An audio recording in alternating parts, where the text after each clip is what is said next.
اللهم صل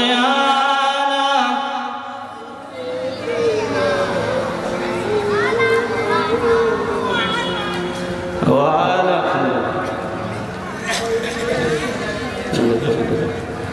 مولانا محمد আলহামদুলিল্লাহ সকলে পড়ে আলহামদুলিল্লাহ একটা আওয়াজ দিয়ে পড়ে আলহামদুলিল্লাহ। নয়লা ভাঙা যুব সমাজ কর্তৃক আয়োজিত ঐতিহাসিক ঐতিহ্যবাহী সুন্দরপুর উচ্চ বিদ্যালয় রানীহাটি ডিগ্রি কলেজের পূর্ব পার্শ্বে ঐতিহ্যবাহী চাপাই নবাবগঞ্জ জেলা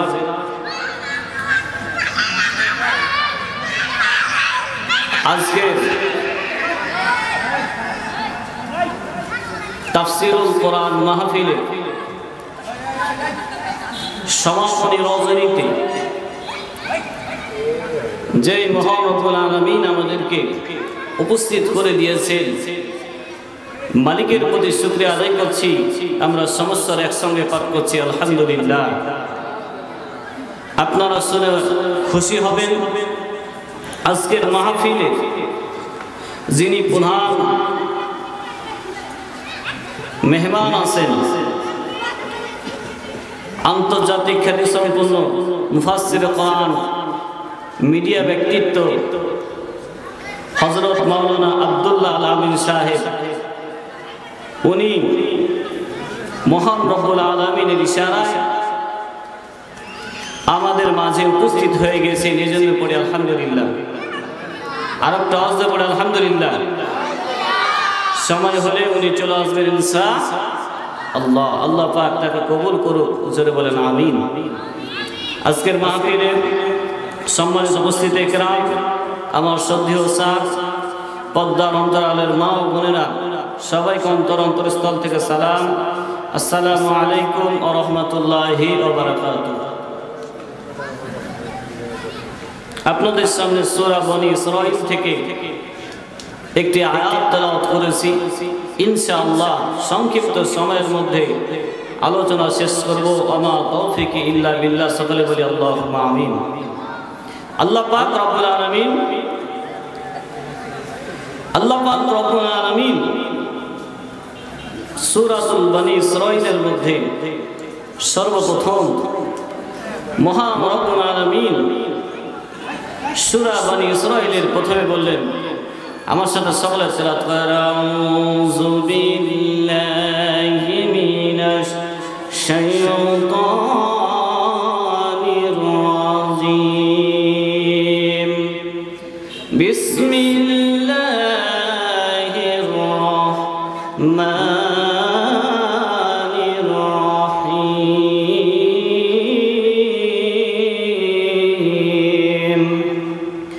وقضى ربك ألا تعبدوا إلا إياه وبالوالدين إحسانا। বলেন আল্লাহু আকবার। আমার আল্লাহ পাক সূরা বনী ইসরাঈলের এই আয়াতের মধ্যে জানিয়ে দিল, পৃথিবীর মানুষ তোমরা শুনে নাও, তোমরা সর্বপ্রথম ইবাদত করো রবের। কার ইবাদত করতে হবে বলেন? আরো জোরে বলেন, কার? রবের ইবাদত করতে হবে না রেবের? এ কথা বলেন। ভয় করতে হবে কাকে? আল্লাহকে যদি আপনি ভয় করেন, আল্লাহকে যদি আপনি রব বলে মেনে নেন, আল্লাহকে যদি আপনি রিজিক দাতা, আল্লাহকে যদি আপনি বিধান দাতা, আল্লাহকে যদি আপনি আইন দাতা, আল্লাহকে যদি আপনি সৃষ্টিকর্তা, এমনকি আল্লাহকে যদি আপনি বিচারদাতা, সব কিছু আপনি যদি মেনে নেন, আল্লাহ পাক রব্বুল আলামিন বলছেন এটাই হচ্ছে আমার ইবাদত করা। ঠিক না ঠিক? শুধু আপনি নামাজ আদায় করবেন, মানুষকে সব কথাগুলো বলবেন, আপনার কোনো প্রকার সমস্যা আসবে না। আর আপনি যদি মানুষকে কুনতুম খায়রা উম্মাতিন উখরিজাত লিন-নাস তা'মুরুনা বিল মা'রুফ ওয়া তানহাউনা আনিল মুনকার। আল্লাহ পাক বলল, বান্দা তোমরা সৎ কাজের আদেশ করো, অসৎ কাজ দেখলে পারে সেখান থেকে বাধা প্রদান করো। আপনি সৎ কাজের আদেশ সারাটা জীবন ধরে আপনি সৎ কাজের আদেশ করে যাবেন।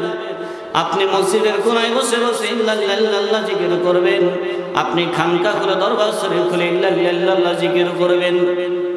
সারাটা দিন সকাল থেকে শুরু করে সন্ধ্যা পর্যন্ত আপনি খানকায় দরবার শরীফে ইল্লাল্লাহ জিকির করেন, কোনো সমস্যা হবে না। কিন্তু আপনি যখন কোরআনের হক কথাগুলো, কোরআনের আইন দিয়ে সমাজ চালানোর কথা বলবেন, তখনই আপনার উপরে বাধা আসবে না। আপনাদের চাঁপাইনবাবগঞ্জের শিখগঞ্জের কথা বলতেছি। কিছুদিন পূর্বে আমার প্রিয় ভাই আমির হামজা ভাইয়ের একটা মাহফিল ছিল, লক্ষ লক্ষ টাকা সেখানে খরচ করা হলো। লক্ষ লক্ষ মানুষ যাওয়ার জন্য প্রস্তুতি নিয়ে নিল। কিন্তু সমাজের মধ্যে এমন কিছু সংখ্যক লোক আছে যে সমস্ত লোকগুলো অসৎ কাজ থেকে বাধা প্রদানের কোরআনের কিছু প্রচার করবে। এই কারণে সমাজের মধ্যে থেকে ওই সমস্ত আলাপ আলোচনাগুলো বন্ধ করার জন্য প্রচেষ্টা তারা চালাচ্ছে না, চালাইনি। বিশ্বনবী 40 বছর ধরে বিশ্বনবী সব সময়তে মানুষের কাছে ছিলেন আলামিন, সবটাকে বিশ্বাসী বলে মানত। আল্লাহ রাসূলকে কোনো প্রকার লোক কেউ গালিগালাজ পর্যন্ত দিত না, সমাজের মধ্যে সর্বোচ্চ স্তরে পৌঁছে দিত। 40 বছর পরে যখন বলল ক্বালু লা ইলাহা ইল্লাল্লাহ তুফলিহুন, ও সমাজের মানুষেরা তোমরা বলো এক আল্লাহ, এক আল্লাহ, এক আল্লাহর ইবাদত বندگی করো।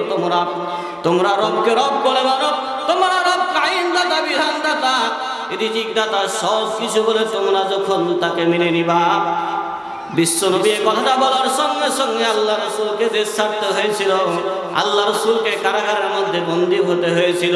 আল্লাহ রাসূলের গলাতে রশির মতন করে গলাটাকে পেঁচানো হয়েছিল। বিশ্বনবী নামাজরত অবস্থায় ছিল, তার উপরে নাড়ি বড়িগুলো চাপিয়ে দেওয়া হয়েছিল। বোঝা যাচ্ছে সমাজের মধ্যে আপনি সৎ কথাগুলো যখন বলার প্রচার করবেন, আপনার উপরে এরকম বিচার আসতে পারে না। এই সমস্ত কিছুকে আপনাকে মাথা পেতে নিতে হবে। আপনি যদি ওখান থেকে দূরে পালিয়ে এসে মসজিদের কোনায় বসে ইল্লাল্লাহ জিকির করেন, লাভ হবে, ইবাদত হবে। মসজিদের কোনায় বসে জিকির যত করো বসে, এভাবে যাই না পাওয়া আল্লাহকে, কি হবে বেঁচে থেকে? অযথা বিদ্যা শিখে যদি না করতে পারি শোষণবিহীন সমাজটাকে, কি হবে আলেম হয়ে সমাজেতে আর যদি হক কথাটা উচ্চ স্বরে না বলিতে, ঠিক না? মসজিদের কোনায় বসে চাকরির ভয় করো যদি, ছেড়ে দাও হয় না গদি। চাকরির ভয় করো যদি, ছেড়ে দাও ইমামতি। এভাবে যাই না পাওয়া আল্লাহকে, কি হবে বেঁচে থেকে? অযথা বিদ্যা শিখে যদি না গড়তে পারো শোষণবিহীন সমাজটাকে, ঠিক না? সমাজটাকে আপনাকে রব মানতে হবে। কাকে বলেন? আরো জোরে বলেন, কাকে? রব মানতে হবে কাকে? আল্লাহকে রব বলে মেনে নিতে হবে। সর্বপ্রথম আল্লাহ পাক বলল ক্বাদা রাব্বুকা আল্লা তা'বুদু, সর্বপ্রথম তোমরা আল্লাহকে রব বলে মেনে নাও এবং তার ইবাদত বندگی করো। দ্বিতীয় নম্বর কথা হচ্ছে ওয়াবিল ওয়ালিদাইনি ইহসানা। আল্লাহ পাক রব্বুল আলামিন বলল, বান্দা আল্লাহর ইবাদত করার পরে তোমরা তোমার পিতামাতার দাসত্ব করো, পিতামাতার অনুগত্য করো, পিতামাতার খেদমত করো, পিতামাতাকে ভালোবাসো। পিতামাতা যে সমস্ত কথাবার্তাগুলো তোমাদেরকে বলবে, সেই সব কথাবার্তাগুলো তোমরা যদি আল্লাহ এবং আল্লাহ রাসূলের বিরোধী কথা না হয়, আল্লাহ এবং আল্লাহ রাসূলের বিরোধী কথা বাদ দিয়ে যে সমস্ত কথাগুলো তোমাদেরকে বলবে, সব কথাগুলো তোমরা মেনে নাও। বলেন আলহামদুলিল্লাহ। পিতামাতার খেদমত করা কি নফল? কথা বলেন, নফল, ওয়াজিব, সুন্নাত? পিতামাতার খেদমত করা কি ফরজ? ফরজ নয়, শুধু ফরজে আইন। পিতামাতার খেদমত আপনি যদি না করেন, পিতামাতার খেদমত যদি আপনি না করেন, আল্লাহ রাসূল বলেছেন যতই বান্দা তুমি নামাজ আদায় করো, বান্দা যতই তুমি রোজা করো, জিহাদ ফি সাবিলিল্লাহ, আল্লাহর রাস্তায় জিহাদ করো, আর তুমি পিতামাতার কথা যদি অমান্য করো, পিতামাতাকে তুমি যদি না মানো, মরণের সময় তোমার নসিবের মধ্যে কালেমা জবান দিয়ে বের হবে না, তুমি আল্লাহর জান্নাতের মধ্যে যেতে পারবা না। এটা কার কথা? আর জোরে বলেন কার কথা? আল্লাহ নবী জনাবে মুহাম্মদুর রাসূলুল্লাহ পড়েন সাল্লাল্লাহু আলাইহি ওয়াসাল্লাম। আল্লাহ রাসূলের একজন সাহাবী ছিল, তার নাম হচ্ছে আলকামা। তার নাম কি? আল্লাহ নবীর সাহাবী হযরত আলকামা মরণের সময় 3 দিন যাবত আলকামা মৃত্যুর শয্যায় ছটপট যন্ত্রণা ছটপট করতেছে। আচ্ছা, মরণের সময় মানুষ যন্ত্রণায় কাতর হয়ে ছটপট করে না? এই কথা বলেন, করে না? মরণের সময় দেখবেন যে অনেক মানুষ মৃত্যুর সময়তে তার যন্ত্রণা সহ্য না করতে পারে, কাতর হয়ে ছটপট করে, বিছানার উপরে ছটপট করে। আর আশেপাশের সর্ব শ্রেণীর লোকগুলো ওই মানুষটার জন্য দোয়া করে, রব্বুল আলামিন, আল্লাহ তোমার এই বান্দাটাকে তুমি হয় মরণ হায়াত দাও, অথবা সুস্থ করো, অথবা তার মরণ নিয়ে নাও। বলে না? আল্লাহ নবীর সাহাবী আলকামা মরণের সময়তে ছটপট করতেছে। 3 দিন যাবত তার মরণ হচ্ছে না। সাহাবায়ে কেরামেরা সবাই এসে আলকামার শিয়রের পাশে দাঁড়িয়ে আলকামার কানের গোড়াতে, আলকামার কানের সাথে মুখ লাগিয়ে সর্বশ্রেণীর সাহাবায়ে কেরামেরা বলাবলি করতেছে। আলকামা বলো লা ইলাহা, জোরে লা ইলাহা, লা ইলাহা ইল্লাল্লাহু মুহাম্মাদুর রাসূলুল্লাহ পড়েন সাল্লাল্লাহু আলাইহি সাল্লাম। আল্লাহ নবীর সাহাবী আলকামা মরণের সময় ছটপট করতেছে কাতর অবস্থায়। সাহাবায়ে কেরামরা সবাই কানের সাথে বলাবলি করতেছে, আলকামারে তুমি বলো লা ইলাহা ইল্লাল্লাহ মুহাম্মাদুর রাসূলুল্লাহ। তোমার জবান দিয়ে যদি কালেমা বের হয়, মরণের সময় কোনো ব্যক্তির জবান দিয়ে যদি কালেমা বের হয়, ওই ব্যক্তিটাকে আল্লাহ পাক জান্নাত হিসেবে কবুল করে নেয়। বলেন আলহামদুলিল্লাহ। আলকামার জবান দিয়ে কালেমা বের হয় না। সাহাবায়ে কেরামরা খবর দিল, আল্লাহ রাসূলের কাছে খবর চলে গেল। আল্লাহ রাসূল বলতেছে, সাহাবায়ে কেরামরা যা বলতেছে, ইয়া রাসূলুল্লাহ, ইয়া হাবিবাল্লাহ, আপনার সাহাবী আলকামা মরণের সময় ছটপট করতেছে। 3 দিন যাবত বিছানার উপরে কাতর অবস্থায় আছে। আপনার সাহাবী আলকামার জবান দিয়ে তো কালেমা বের হয় না। ইয়া রাসূলুল্লাহ, ইয়া হাবিবাল্লাহ, আপনি কি ওখানে যাবেন নাকি? আল্লাহ রাসূল তার 2টা সাহাবী সুহাইব আর বেলালকে, 2জন সাহাবীকে পৌঁছে দিয়ে বললেন, সুহাইব আর বেলাল তোমরা চলে যাও, যে আলকামার জবান দিয়ে যেন কালেমা বের হয় সেই ঘোষণাটা তোমরা দিয়ে দাও। সুহাইব আর বেলাল চলে গেল। আলকামার বাড়িতে চলে যাওয়ার পর আলকামা বিছানার উপরে ছটপট করতেছে, জবান দিয়ে তার কালেমা বের হয় না। সুহাইব আর বেলাল কানে যে বলতেছে, আলকামা বলো লা ইলাহা ইল্লাল্লাহ মুহাম্মাদুর রাসূলুল্লাহ। আলকামার জবান দিয়ে কোনো কালেমা যখন বের হচ্ছে না, আলকামার জবানে যখন কালেমা বের হচ্ছে না, আলকামা তখন কিছু যখন বলতে পারতেছে না, সুহাইব আর বেলাল যখন বিশ্বনবীর কাছে চলে যাওয়া, বলছে, ইয়া রাসূলুল্লাহ, ইয়া হাবিবাল্লাহ, আপনার সাহাবী আলকামার জবান যে আমরা কালেমা বারবার বললাম, কিন্তু সে তো কালেমা পড়তে পারে না। আল্লাহ রাসূল আলকামার বাড়িতে চলে আসার পরে বলতেছে, ও আলকামা স্ত্রী, তুমি কোথায় আছো? তুমি একটু আমার সাথে কথা বলো তো। আমার আলকামা কি তোমার সাথে খারাপ আচরণ করেছে? তোমার সাথে কোন রকম খারাপ আচরণ করেছে? আলকামার স্ত্রী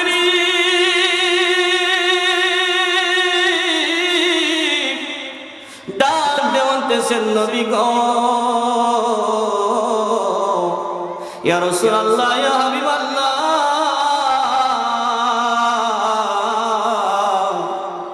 আপনার সাহাবী আলকামা আমার সাথে কোনোদিন খারাপ আচরণ করে নাই।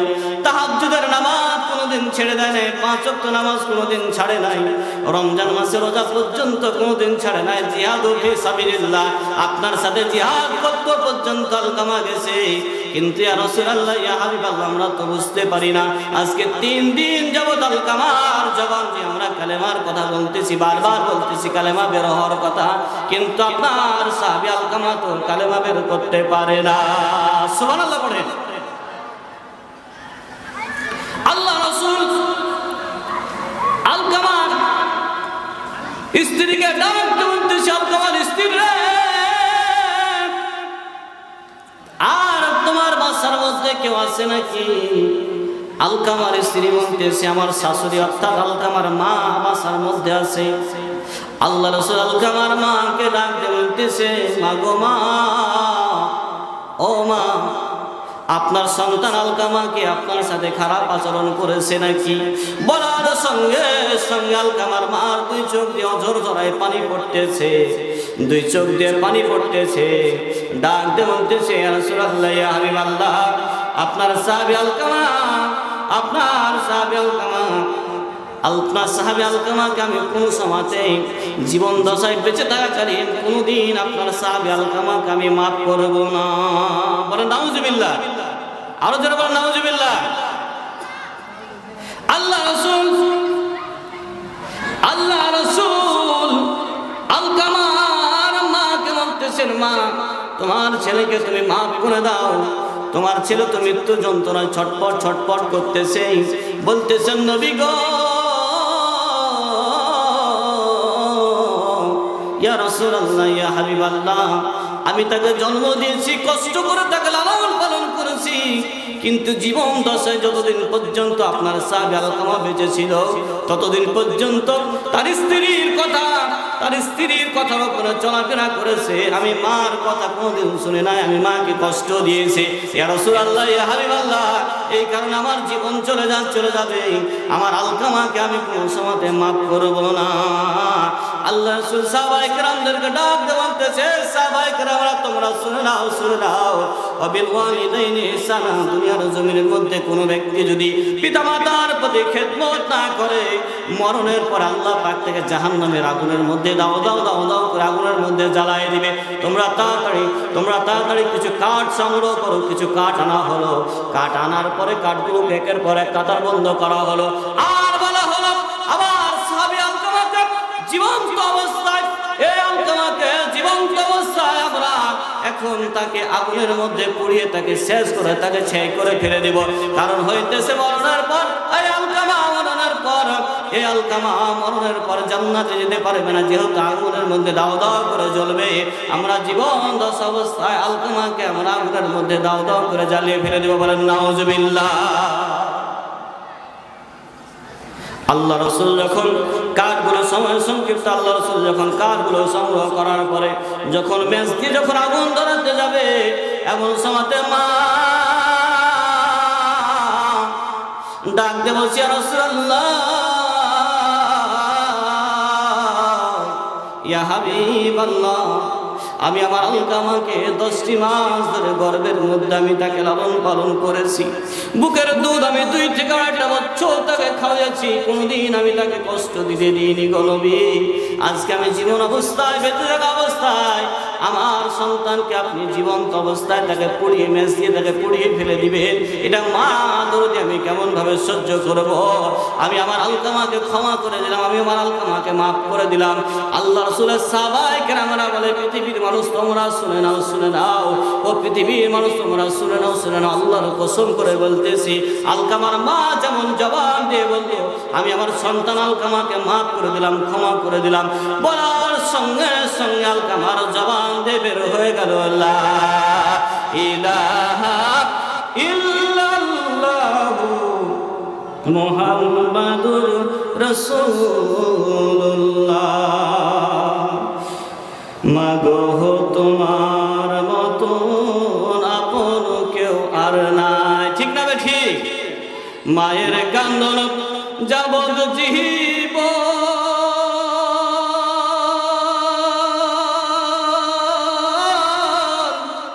বইনের কান্দন 2, 4, 10 মাস রে, ঘরের পর থাকে না, দুঃখের দরদি আমার জনম দুঃখী মা গো, গর্ভধারিণী মা জনম দুঃখিনী মা, দুঃখেরই দরদি আমার জনম দুঃখী মা। ঠিক না ঠিক? মা বাবাকে যদি কোনো ব্যক্তি কষ্ট দেয় আল্লাহর জান্নাত পাওয়া যাবে। আল্লাহর ইবাদত করেন, ইবাদত বন্দেগী করার পরে পিতা মাতার খেদমত যদি আপনি না করেন আল্লাহর জান্নাতে কোশ্চিন কালো যাওয়া যাবে। আর যদি পিতা মাতা আপনার জন্য দোয়া করে কারেন্টের মতন, সঙ্গে সঙ্গে পিতা মাতা যদি কোনো ব্যক্তির জন্য, কোনো সন্তানের জন্য পিতা মাতা যদি দোয়া করে আল্লাহ পাক সঙ্গে সঙ্গে কারেন্টের মতন কবুল করে। আলহামদুলিল্লাহ। কিছুদিন আগে মিডিয়াতে দেখেছেন, মিডিয়ার একটা বক্তা, আমি ছোট মানুষ, তারা আন্তর্জাতিক বক্তা, তাদের ব্যাপারে আমি বদনাম করতেছি না, তাদের ব্যাপারে আমি অন্যরকম কথা বলতেছি না, মিডিয়ার যুগ এই কারণে কথাটা বললাম। জুবায়ের আহমেদ তাসরিফ নামে একটা বক্তা, আপনারা নাম শুনেছেন নাকি? এই জুবায়ের আহমেদ তাসরিফ 30,000 টাকার 1 টাকা কম হলে পরে একটা মাহফিল করে না, প্রায় প্রতিদিন ধরে মাহফিল করে দেশ এবং দেশের বাইরে। কিছুদিন আগে ফেসবুকে আমি দেখলাম তার আব্বা মানুষের দাঁড়ে দাঁড়ে 10 টাকা 20 টাকা করে ভিক্ষা চাচ্ছে। নাউজুবিল্লাহ পড়েন, আরো জোরে বলেন নাউজুবিল্লাহ। এখন উনি লাইভে এসে বলতেছেন উনি আমার আব্বা, ঠিক আছে, কিন্তু আমাকে লালন পালন করেনি, আমার খোঁজ খবর নেয়নি, আমার সাথে খারাপ আচরণ করেছে। পিতামাতার প্রতি সন্তানের ভালোবাসাটা যদি কোনো পিতামাতা তার সন্তানকে না ভালোবাসে, কিয়ামতের দিন তার পিতামাতাকে হিসাব দিতে হবে না? হবে না? বলেন, এই কথা বলেন, হবে না? হবে না? আপনার পিতামাতা আপনাকে ভালো না বাসলে কিয়ামতের ময়দানে আপনাকে হিসাব দিতে হবে। কিন্তু আপনি তো দুনিয়াতে বিচারক নন, ঠিক না বেঠিক? আপনি কেন দুনিয়াতে বিচার করলেন? আপনার পিতাটা মানুষের দাঁড়ে দাঁড়ে ভিক্ষা করায়, আর আপনি এসি কারের মধ্যে ঘুরে ঘুরে মানুষের দাঁড়ে দাঁড়ে ওয়াজ মাহফিল তাফসীর করে বেড়ান, পিতামাতার খেদমতের কথা বলে বেড়ান। আল্লাহর কসম করে বলতেছি রে, ও নয়লা ভাঙ্গার মানুষের, আল্লাহর কসম করে বলতেছি রে, হাজার হাজার লোকের সামনে কথা বলি, আগামীকালকে আমি থাকবো রংপুর, তারপরের দিন আমার মাহফিল আছে কুষ্টিয়াতে একটা মাহফিল আছে, তারপর আবার চাপাইতে আমার মাহফিল আছে। আল্লাহর কসম করে বলতেছি রে, পৃথিবীর মানুষ আমার চাইতে এখানে অনেক জ্ঞানী গুণী লোক এই নয়লা ভাঙ্গার মধ্যে আছে। আল্লাহ পাক যে মানুষের সামনে, হাজার হাজার মানুষের সামনে কথা বলায়, একমাত্র পিতামাতার দোয়ার বদল ছাড়া আমি আব্দুল্লাহ মামুন আল্লাহর রহমত ছাড়া মানুষের সামনে কথা বলতে পারবো না। ঠিক না? জোরে বলেন ঠিক না? ঠিক। আল্লাহর পয়গম্বর হযরত মুসা কালিমুল্লাহ, আল্লাহর পয়গম্বর হযরত মুসা কালিমুল্লাহ আল্লাহকে ডাক দিয়ে বলতেছে রব্বুল আলামিন, পিতামাতার দোয়া যে আল্লাহ পাক কারেন্টের মতন কেমন ভাবে কবুল করেন, একটু লক্ষ্য করেন, একটু খেয়াল করেন। পিতামাতার খেদমত নিয়ে আমার আজকের আলোচনা, আজকের টপিকস হচ্ছে পিতামাতার খেদমত নিয়ে। আল্লাহর পয়গম্বর হযরত মুসা কালিমুল্লাহ আল্লাহকে বলতেছে রব্বুল আলামিন, আল্লাহ আমি জান্নাতের মধ্যে, এ ভাই কত বলবেন, আল্লাহ আমি জান্নাতের মধ্যে থাকবো, কিন্তু আমি যে জান্নাতের মধ্যে থাকবো কিন্তু আমার সঙ্গী সাথী কে হবে? আল্লাহর পয়গম্বর মুসা কালিমুল্লাহ আল্লাহকে বলতেছে রব্বুল আলামিন, আমি যে জান্নাতের মধ্যে থাকবো কিন্তু আমার সাথে জান্নাতের সাথে আমার সাথী কে হবে? আল্লাহ নবী মুসা কালিমুল্লাহকে আল্লাহ পাক রব্বুল আলামিন ঘোষণা দিল, মুসা রে তুমি চলে যাও বাজারের মধ্যে, যায় দেখো একটা বাজারের মধ্যে কসাই, ওই কসাইটা কিয়ামতের ময়দানে তোমার সাথে জান্নাতের মধ্যে থাকবে। বলেন আলহামদুলিল্লাহ, আরো জোরে বলেন আলহামদুলিল্লাহ। আল্লাহ নবী মুসা বলতেছেন যে আল্লাহ আমি তোমাকে বললাম যে আমার সাথে জান্নাতে কে থাকবে? আমি হচ্ছে তোমার একজন নবী, আমি নবী, আমার সাথে নবীরা থাকবে, ঠিক না ঠিক? আমার সাথে নবীরা থাকবে, কিন্তু তুমি বরঞ্চ বললা যে বাজারের মধ্যকার একটা কসাই যে সারাদিন গোস্ত বিক্রি করে, সেই কসাইটা আমার সাথে জান্নাতে থাকবে। এটা তো একটা কেমন যেন একটা কথা লেগে গেল, কেমন কথা লাগছে।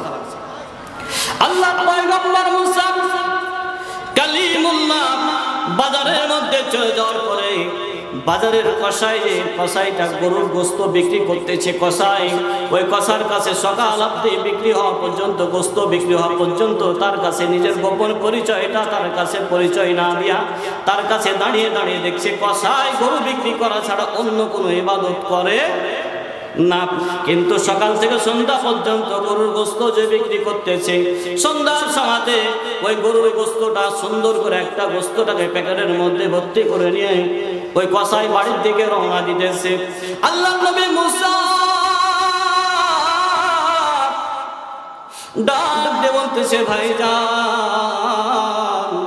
আপনার বাড়ি থেকে আজকে আপনি কি আমাকে একটু মেহমানদারি করাবেন? আপনার বাড়িতে আমি মেহমান হিসাবে থাকতে চাই।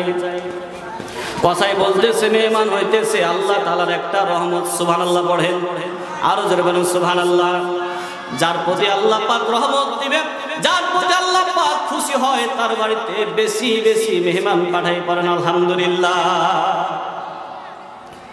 কসাই বলতেছে, ও পথিক রে, আমি তো তোমাকে চিনি না। চলো চলো আমার বাসাতে, তুমি যেহেতু মেহমান হিসাবে থাকতে চাও, চলো যাই আমার বাসাতে, তুমি যাই। পয়গম্বর মুসা কালিমুল্লাহ কসাইয়ের সাথে মুসা কালিমুল্লাহ তার বাড়ির মধ্যে চলে যাওয়ার পরে, মুসা কালিমুল্লাহ যখন বাড়ির মধ্যে চলে গেল, বাড়ির মধ্যে চলে যাওয়ার পর ওই কসাইটা একটা তক্তা অথবা একটা আলমারি অথবা একটা উঁচু স্থান থেকে একজন বৃদ্ধা মহিলাকে সুন্দর করে নামানোর পরে মুসা কালিমুল্লাহ লক্ষ্য করে দেখতে পাইতেছেন ওই কসাইটা সুন্দর করে কোলে নামানোর পর তাকে সুন্দর করে গোসল করালো, সুন্দর করে কাপড় পরিধান করালো। কাপড় পরিধান করার পরে তাকে সুন্দর করে গোসল করানোর পরে সুন্দর করে দেখতে পাইতেছি নিজ হাতে গোস্তগুলোকে রান্না করার পরে ওই গোস্তের টুকরাগুলো, প্রত্যেকটা গোস্তের টুকরাগুলো সুন্দর করে নিজ হাতে ছিঁড়ে দিয়ে ওই যেন বয়স্ক মহিলাটার মুখে, মুসা কালিমুল্লাহ দেখতে পাইতেছে বয়স্ক মহিলাটার মুখে সুন্দর করে তুলে খাওয়াচ্ছে, পড়েন আলহামদুলিল্লাহ। আল্লাহ নবী মুসা ডাক দিয়ে বলতেছে, ভাইজান আপনি যে বৃদ্ধা মহিলাটাকে সুন্দর করে খাওয়ালেন, এই বৃদ্ধা মহিলাটার পরিচয় কি, তার কি পরিচয়, আপনি কি আমাকে একটু বলবেন? কসাই ডাক দিয়ে বলতেছে, এ পথিক, নিশিরাতের পথিক, তুমি তো চিনো না রে, এই বৃদ্ধা মহিলাটা সাধারণ কোনো মহিলাটা নয়, এই বৃদ্ধা মহিলাটা হচ্ছে আমার গর্ভধারিণী মা। সুবহানাল্লাহ পড়েন। এই বৃদ্ধা মহিলাটা আমার গর্ভধারিণী মা। আমি প্রত্যেকদিন সকালবেলা যখন আমি গোস্তগুলো যখন আমি বিক্রি করতে যাই, সকালবেলা সুন্দর করে তাকে খাওয়িয়ে দাওয়িয়ে সুন্দর করে গোসল করে তাকে সুন্দরভাবে আমরা আলমারি অথবা একটা উঁচু স্থানের উপরে সুন্দর করে তাকে রেখে চলে যাই। আবার যখন আমি সন্ধ্যার সময়তে গোস্তগুলো বিক্রি করার পরে যখন বিক্রি করে বাসাতে আসার পর আমি গোস্তগুলোকে সুন্দর করে কেটে টুকরো করে ছোট্ট করে নিজ হাতে ছিঁড়ে দিয়ে আমি আমার জনম দুঃখিনী মাকে প্রত্যেক দিন সকাল সন্ধ্যা আমি 2টা বেলা খাওয়াই, পড়েন আলহামদুলিল্লাহ। এবার ওই কসাইটা ডাক দিয়ে বলতেছিল, মুসা রে, নিশিরাতের পথিক, আমার মার আপন বলতে আমি ছাড়া আর কেউ নাই। আমার মাকে আমি প্রতিদিন সকাল আর সন্ধ্যাতে খাওয়ানোর পরে আমার মা সন্ধ্যার সময়তে আমার জন্য একটা দোয়া করে। আমি গ্যারেন্টি বলতে পারি, সন্ধ্যার সময়তে আমার মা যে দোয়াটা আমার জন্য করে, এই দোয়াটা কোনো সময়তে কবুল হবে না। আমার মা আমার জন্য দোয়া করে, রব্বুল আলামিন, আল্লাহ বর্তমান জামানার মধ্যে মুসা নবী নামে একজন নবী আছে রে আল্লাহ, আমার সন্তান সকালবেলাতে সুন্দর করে গোস্তগুলো ছিঁড়ে আমাকে খাওয়াই, সুন্দর করে আমাকে কাপড় পরিধান করে, সুন্দর করে আমাকে গোসল করে পরিপাটি করে গোস্ত বিক্রি করার জন্য চলে যায়। আবার সন্ধ্যার সময়তে সে আমাকে সুন্দর করে আমাকে খাওয়া দাওয়া দেয়। রব্বুল আলামিন, আল্লাহ আমি বয়স্ক অবস্থা, আমি আমার সন্তানকে তো কিছুই দিতে পারলাম না। রব্বুল আলামিন, আল্লাহ আমি আমার সন্তান মুসা কালিমুল্লাহর সাথে আমার সন্তানের জন্য আমি দোয়া করতেছি বর্তমান জামানার নবী মুসা কালিমুল্লাহর সাথে যেন আল্লাহ পাক তুমি আমার সন্তানকে জান্নাতের মধ্যে তার স্থান দিও, বলেন আলহামদুলিল্লাহ। ও নিসিরাতের প্রতীক কে তুমি তোমার পরিচয় কি? আমরা তো তোমাকে চিনি না, কিন্তু এই দোয়াটা কোনো সময়তে তো কবুল হবে না।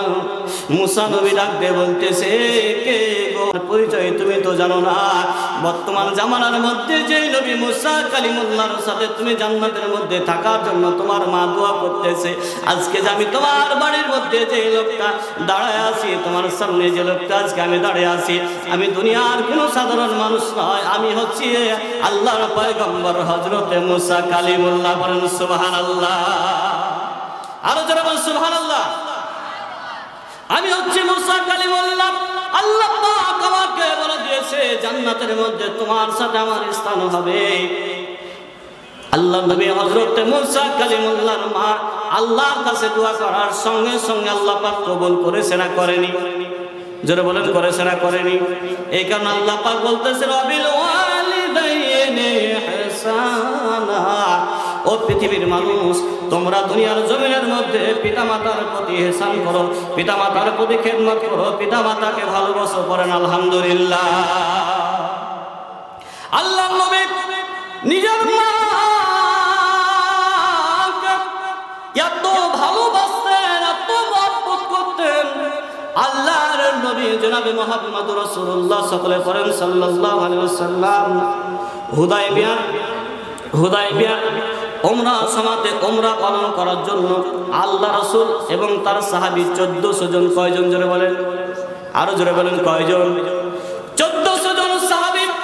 আল্লাহ রাসূল আছেন আবওয়া নামক স্থানে, মা আমিনার কবর, ওখানে আল্লাহ রাসূল ওই পাশ দিয়ে যখন সাহাবায়ে কেরাম 1400 সাহাবায়ে কেরামদেরকে যখন সাথে করে নিয়ে যাচ্ছে, আল্লাহ রাসূল ওখানে দাঁড়ালেন, আবওয়া নামক স্থানের মধ্যে দাঁড়ালেন।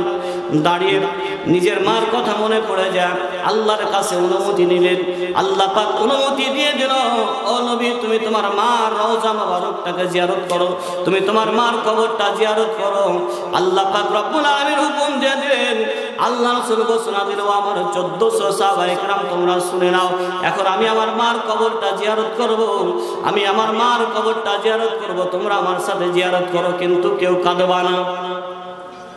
আল্লাহ রাসূল সাহাবায়ে কেরামরা 1400 সাহাবায়ে কেরামরা আছে।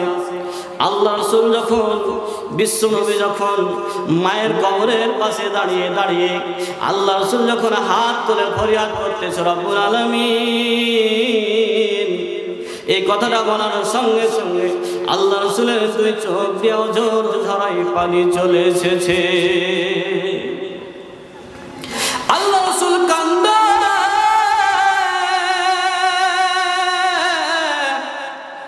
সাহাবায়ে কেরামেরা কান্দে। আল্লাহ রাসূল ডাক দিয়ে বলে, সাহাবায়েরা, ও সাহাবায়ে কেরামেরা, কেন তোমরা কান্দো? কি কারণে তোমরা কান্দো? সাহাবায়ে কেরামেরা ডাক দিয়ে বলতেছেন, নবী গো, ইয়া রাসূলুল্লাহ, ইয়া হাবিবাল্লাহ, আপনি কি কারণে কাঁদেন? আপনি তো, আপনার চোখে কেন পানি? আল্লাহ রাসূল ডাক দিয়ে বলতেছে, আমার সাহাবায়ে কেরামেরা, এই মুহূর্ত ওখানে আমার মনে পড়ে গেল আমার জনম দুঃখিনী মার কথা। আমার মা আমেনার আমি সেই রকম আদর যত্ন পাই নাই।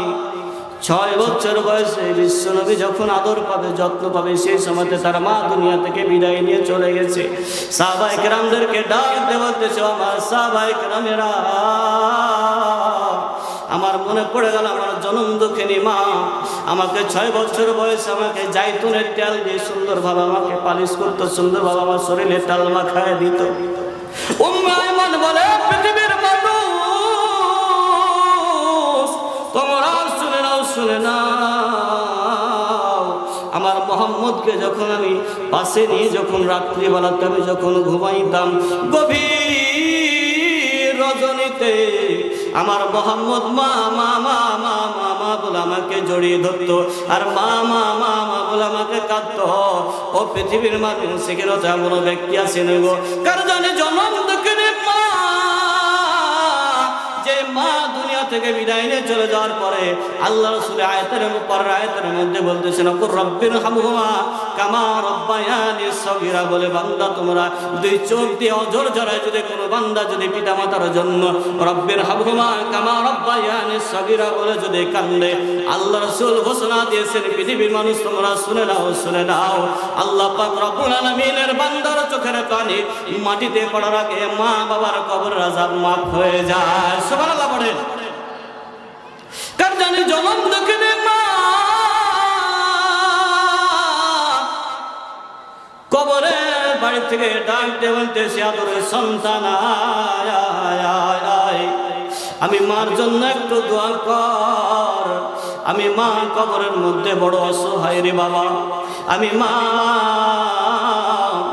জাহান্নামের আযাব সহ্য করতে পারি না কবরের এক পাশের মাটি যখন আমাকে আরেক পাশে যখন আমাকে চাপড় মেরে দেয় এক সাইডের মাটি আরেক সাইডের মাটি যখন আমাকে চাপ মারে তখন আমি মা সহ্য করতে পারি না ভাই আপনাদের কাজ হয়নি ভাই কমপ্লিট সামনে থেকে হটেন কিছু কালেকশন হবে ভাই ভাইরা আমার বন্ধুরা আমার একটু খেয়াল করে লক্ষ্য করেন কার জানি জনম দেখে মা গভীর রজনীতে এই মাসের পর হচ্ছে রমজান মাস এই মাসের পর যে মাসটা হচ্ছে সে রমজান মাস এই রমজান মাস আসলে পারে রমজান মাসের বদলতে শাহরু রমাদান আল্লাযী উনজিলা ফীহিল কুরআন হুদাল লিন-নাস ওয়া বাইয়িনাতিন মিনাল হুদা ওয়াল ফুরকান আল্লাহ পাক রমজান মাসে কোরআন নাজিল করার কারণে কবরের মধ্যে এক মাস আযাব বন্ধ রাখে পড়েন আলহামদুলিল্লাহ আর যারা বলেন আলহামদুলিল্লাহ এটা কোরআনের একটা কি মর্যাদা কোরআনের একটা দাম কোরআনের দাম চকলেট নিয়ে আসো তুমি আমার জন্য কিছু খাবার নিয়ে আসো বাবা দৌড় মেরে চলে গেলেন মোড়ে যখন বাজারে যখন দৌড় মেরে চলে গেলেন দৌড় মেরে চলে যাওয়ার পরে ওই 3 বছরের সন্তানের মনের আশা পূরণ করার জন্য আব্বা দোকানের মধ্যে যাওয়ার পরে কিছু খাবার নিয়েছে কিছু চকলেট নিয়েছে প্রতিমধ্যখানে মানুষেরা বানানো কোনো কথা নয় রে বাবা প্রতিমধ্যখানে হঠাৎ করে তার বুকের মধ্যে একটা চাপ এসে ওই বাজারের মধ্যে হাতের মধ্যে প্যাকেটের মধ্যে সন্তানের জন্য খাবার আছে ওই খাবার সন্তানের মধ্যে নিয়া বাজারের মধ্যে থেকে দুনিয়া থেকে বিদায় নিয়ে অন্ধকার কবরের বাড়ির দিকে রওনা দিয়ে দিল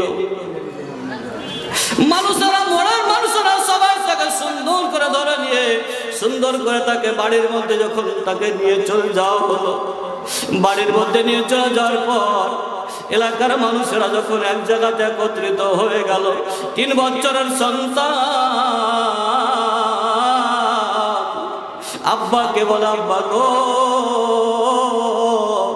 ও বাবা তুমি আমার জন্য মজা নিয়ে এসেছো রে বাবা তুমি আমাকে মজা দাও রে বাবা কিন্তু বাবা তুমি যে আমার জন্য মজা নিয়ে এসেছো রে আব্বা তুমি কেন আমার সঙ্গে কথাবার্তা বলো না কেন তুমি আমার সাথে চলা করো না কেন তুমি আমার সাথে কথা বলো না ও নয়না ভাঙ্গার মানুষ বলেন তো বলেন ওই বাপ কি আর সন্তানের সাথে কথা বলতে পারবে নাকি সন্তানের সাথে কথা যখন বলো না ওই ছোট্ট সন্তানটা ডাক দিয়ে বলতেছে আব্বা ও আব্বা আমি আর মজা নিব না রে বাবা মজা নিব না তুমি একটা বার তোমাকে আব্বা আব্বা বলে ডাকতেছি রে বাবা আমার ডাকে একটা বার সাড়া দাও তুমি আমার ডাকে একটা বার সাড়া দাও ও মায়লা ভাঙ্গার মানুষ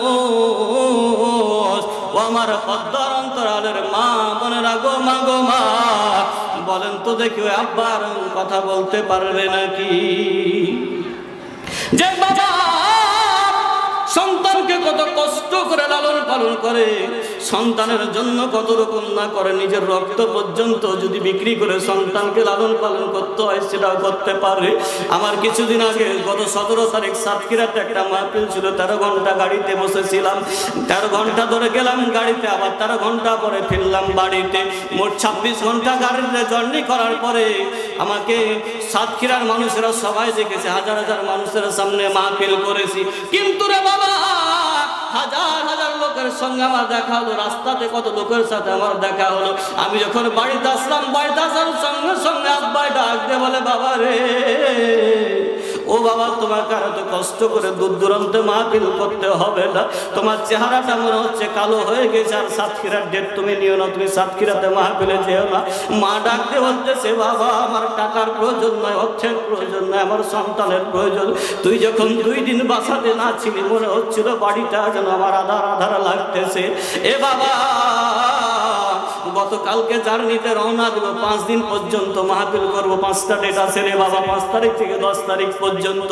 কিন্তু আমি চিন্তা করলাম, বাংলার মানুষ, আমি চিন্তা করলাম, আমাকে তো সবাই দেখেছে, কেউ তো বলতো না চেহারাটা কালো কালো হয়ে গেছে, আমার চেহারার দিকে তাকানো যাচ্ছে না। কিন্তু মা এমন একটা জিনিস, আল্লাহ রাসূল বলে পৃথিবীর মানুষ ওই মাকে তোমরা ভুলে যেও না। তার জানি মা কবরে চলে গেছে, আব্বা কবরে চলে গেছে, আজকে লক্ষ লক্ষ টাকার মালিক তুমি, কোটি কোটি টাকা তুমি ইনকাম করো, আয় রোজগার করো, বাড়িতে রেখে যাও। এই জায়গাতে দেখছি মায়ের কথা বলার সাথে সাথে অনেক মুরব্বীদের গাল ভায়া ভায়া পানি পড়ে, অনেক যুবকেরা কান্দে, মা বোনেরা কান্দ গো। ও মারা, তোমাদেরকে অনুরোধ করে বলতেছি, তাফসীর মাহফিলটা প্রত্যেকটা বছর যেন হয়। এই উপলক্ষে একটা যুবক হাতটা উঠায় বলেন, হুজুর হাজার হাজার লোকের সামনে আমার মার নিয়াতে আমি 5,000 টাকা দেবো। একজন ব্যক্তি একটু বলেন তো, একজন ব্যক্তি একটু বলেন আমি 5,000 টাকা দিব। একজন ব্যক্তি বলেন আমি প্রত্যেকটা বছর আমি 1,000 টাকা করে দিব। একজন ব্যক্তি কি নাই? একটু বলেন তো দেখি। আমি কিছুক্ষণের পরে প্রধান মেহমান চলে আসবে। একটা লোক বলেন, হুজুর মার কথা মনে পড়ে গেছে, আব্বার কথা মনে পড়ে গেছে, না জানি কবরের মধ্যে আব্বা, কবরের মধ্যে আযাবের মধ্যে গ্রেফতার আছে, আব্বাকে কষ্ট দিতেছে, আমার আব্বাকে সাথ করার কষ্ট দিতেছে, আমার আব্বা